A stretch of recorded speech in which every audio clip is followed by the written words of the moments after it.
Ajo çfarë i detyrohet Zoti krijesës tij nëse krijesa e bën diçka të tillë, qala alla yu'adhibahum, të mos i ndëshkojë pasi diçka të tillë kanë vepruar pra vetëm në emër të Allahut.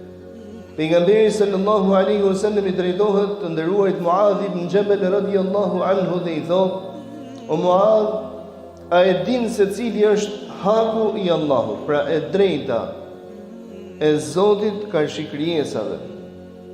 Ose ajo që të krijesat ja kanë borxh Zotit të tyre, kanë detyrë të padiskutueshme.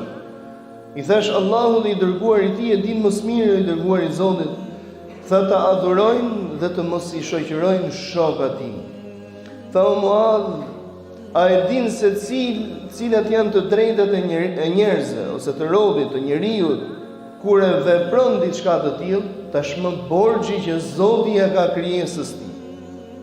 Ajo çfarë i detyrohet Zoti krijesës tij nëse krijesa e bën diçka të tillë, qala alla yu'adhibahum, të mos i ndëshkojë pasi diçka të tillë kanë vepruar pra vetëm në emër të Allahut.